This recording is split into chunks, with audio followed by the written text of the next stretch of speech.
Join me while I get unready. I literally like to take all my makeup off and get ready and go to bed at like 7 o'clock, 6:30, 7 o'clock, so that I can um, read. Because reading is like my favorite thing to do in the whole world. So it's just time for me to get these lashes off and get ready to go to bed. I'm reading a book called The Edge of Collapse right now, and it is so good. It's on Kindle Unlimited. A lot of the books I read are on Kindle Unlimited. But I just wanted to share, like, how frustrated I get sometimes when I'm dieting because I have been locked in for 3 days now. And I have not lost any weight. Look, I know it's a process.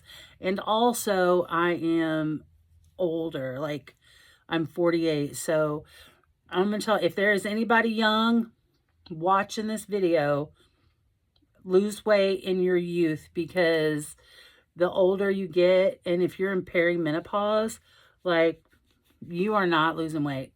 It's going to take a million times longer, and it's going to be even harder.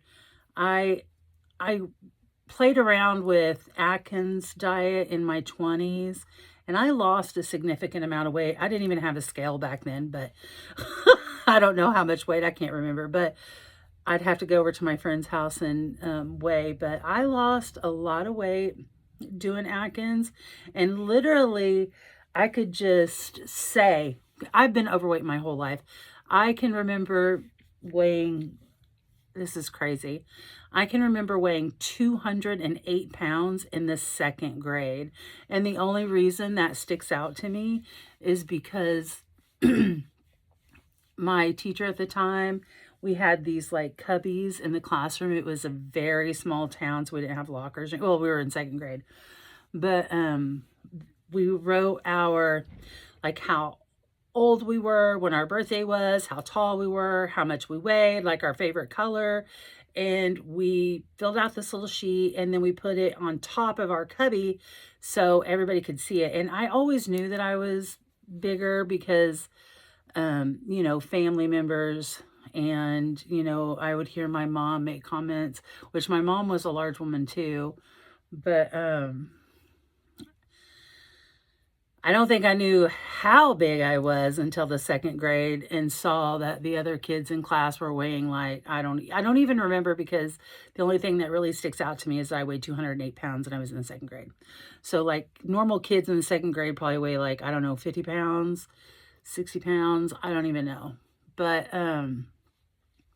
so I've always been overweight. But when I first started doing Atkins, I could just say I'm going to do Atkins and I would just lose weight. Like, it happened so fast, so easy. Not anymore. Not anymore. If I walk by some calories, I catch them. I catch the calories. So, yeah, it's not a good time. So, I always feel like, why haven't I lost any weight? It's been 3 days. Look, I have never stopped my journey. First of all, it's just that when I say I'm locking in, I know it's like a term that the younger kids are using, and and it's always so nice to see them say, I locked in, and imagine your life in a year from now if you locked in. And I'm just kind of like average. Have you heard the saying consistently average? I'm probably more like that, because I'll have, first of all, and I'll show you sometime, I have planners. I have so many planners. I love planners, and I only use them because I really don't have a life. I'm in 3 book clubs, and I go to work, and I have grandkids. So I don't have a life. My planners I use for my health journey. So I'll always mark in there, like, what I eat, how many steps I had, and I just like to be able to go back and look. Well, in my early 40s, I revisited Atkins. It was called keto, and my friend told me about it. And so we both started keto, and I was pretty strict with that, and lost 102 pounds. And I want to say that was in 2017-ish. I have planners that have the information in it. I just got to dig them up. But I have planners that say all that stuff, and I lost 102 pounds. And I really felt good at that. I think my highest weight back then, before my keto journey, was 386 pounds. And that was when I was pregnant with my youngest son. But, you know, I held on to that. Okay, he's 23 now. I held on to that. He was like 16 or something whenever I did that. But,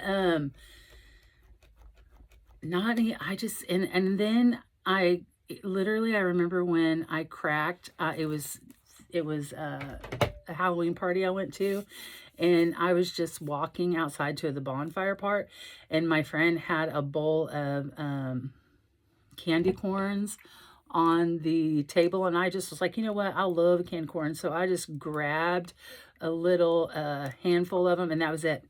Our local, because you know how every town has a little like festival, our local festival was going on, and I was like, you know what, I just had those candy corns, and this was going to be my first festival, or my second festival, without a cheesecake on a stick. So I was like, you know what, I'm gonna go ahead and just have that too. And then the bad thing, and it took me years to realize this, the bad thing about doing those diets, even though they do work amazingly, is that if you can't stick to them, there's no point in even doing it. Because even though I stuck to it religiously for a year, and it was like 10 months, I lost 102 pounds in 10 months. The second I got off of it that night, I binged for days, and then I got back on it, and then I thought, well, it'll be fine, I'm going to binge again, and I would binge for days, and I would eat like I was going to start back the next day, but that, of course, just kept extending, and then we would go into months of meat, and this went on for years. I did this for like 4 or 5 years.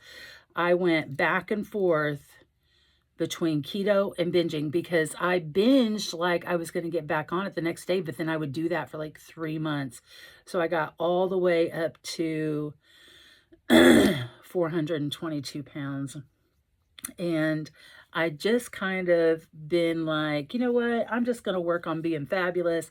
I would float between, you know, thinking, you know, big is beautiful and body positivity, and that's great, and I'm totally here for that, because I do believe that women can be beautiful no matter what size they are.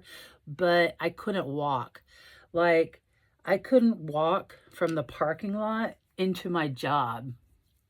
It was bad. And like, I would make it, but barely. And I would just, me being able to walk around that building, it's a pretty good sized building, and I walk around it. The whole thing is got a nice sidewalk around it. The fact that I walk around that multiple times now, can walk around it, you know, 2 times and then go walk again later or whatever. The fact that I can do that is insane to me, because I couldn't walk from the parking lot into my office, which is in the midpoint of the building. I would be out of breath. I would have to sit down. I would be having heart palpitations. That is why it was like a necessity, that I was like, I'm going to die. And I have grandkids too. So I have 2 little ones. One, her birthday is actually this weekend. She's going to be 3. And then my grandson is 4, or he's 3. He's about to be 4. So I just like, is he 4 now? Oh my God. See, this is it. This is the perimenopause. I don't remember anything, but they're little. And I love them and playing with them. I couldn't even get down on the floor with them, and that was not a good time. So it was like a life or death thing for me. I still believe in body positivity. I still believe that a woman can be beautiful at any size, whether they're big or small, too big. I think that you can be beautiful at any size. I just, for me, I was starting to feel like I would die. I would go to bed at night and think, I don't feel like I'm going to wake up tomorrow. And that is a scary feeling. So that'll do some stuff to you. Plus, I'm going to tell you right now, I grew up in a very abusive home. And when I say abusive, I mean horrible, you know, the worst things that can happen. And I ran away when I was 16. And for me and my sister, we both left at the same time. But for me, it was like escaping. And then I was finally free. But for my sister, she could never let go, you know, of all of that stuff. And it just ate her up inside, still eats her up inside. My whole point of telling you that is that I love to live. I want to live. I want to live forever. Like, I'm still waiting for my vampire bite. Like, when is this going to happen? I'm running out of time because I want to live forever. And, you know, I'm not going to do that weighing 422 pounds. 422 is the highest documented weight. I'm sure I got bigger than that because scales, home scales, don't really weigh you that big. So, you know, I'd have to wait until I went to the doctor. I mean, home scales probably do, but I didn't have one. So at the doctor's office, that's how I knew how much I weighed. And there is a fancy scale at work too I could use. So that's why I was like, I have to lose weight. I feel amazing. I still weigh 323 pounds. Actually, I gained a couple pounds because I overindulged this weekend, Valentine's weekend. But I don't count my weight back on. I just stay at my lowest, documented lowest weight, and it just never changes until it changes. So I'm still documented at 323, but this morning I was 326. But so I got to lose that again before I start making progress again. But I feel really good. It feels good to me to be able to do those walks. And that's probably the best thing I've done because even though I've lost weight already, because I have been on this journey for a while without exercise. I've been doing exercise off and on, but nothing consistently. And since I started this little challenge of walking every day, I saw a girl on Facebook who started her walking challenge. She's been doing it for a couple of years. I've actually been following her for a couple of years. And I was like, you know what? I'm just going to do it. And so I just started doing it. I started it a couple of days before New Year's because I do love a new year. You know, it's perfect for a person who loves planners.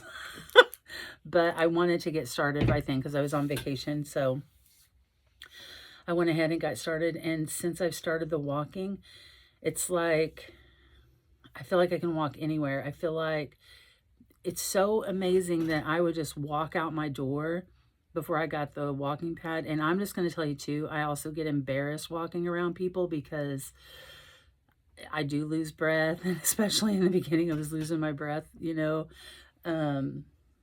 if I get overexerted, like it's embarrassing. So I walk alone, and I am happy to have my walking pad so I can walk in the house. And when I get to work, I like to walk in the mornings before anybody can see me, but I do it in the afternoons too. But it feels good that I can just walk out my front door and be able to just walk blocks away, like just take off walking. And I haven't before. If I walked a half a block, like I was out of breath. I couldn't breathe. I thought I was going to die. My heart was palpitating, and I don't feel that. I haven't felt that. I've gone shopping all day with my girlfriends and not been tired before. Oh God, it was horrible. And I just think I'm only on day 52. And if this is how good I feel on day 52, like what am I going to feel like in another 52 days? But I do wish the scale would move a little faster. So I am staying in a calorie deficit, and I am trying to do better at protein because that's what I hear, that you just have to have a lot of protein. And so I've been doing that. So like I've been drinking a protein shake with breakfast, been having yogurt, and then like cottage cheese for lunch, and then protein chips with that, and then having dinner. So it's not too difficult because I am still so large that I can still have a large amount of calories, even in a deficit. So it hasn't been an issue really yet.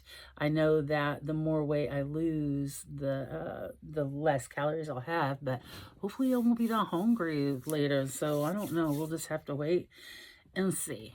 But I just wanted to share a little bit with you guys about my journey and all the drama and take off all this makeup. And now I'm going to go to bed and read my book, Edge of Collapse.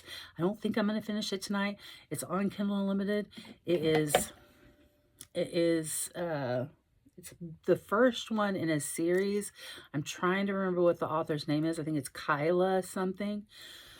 It's so good because it starts with, I really like a thriller, and it starts with a girl who's being held captive in a basement, and the power goes out, but you don't know it yet, but like something's going on with the entire United States, possibly the whole world, where all power has just like stopped. So like older cars still work, you know, things like that, but and some crime in there too. So I'm just loving it. It's got vibes. I don't know. It's so good, but I'm going to go try to finish that book, and I hope everyone has a fabulous night.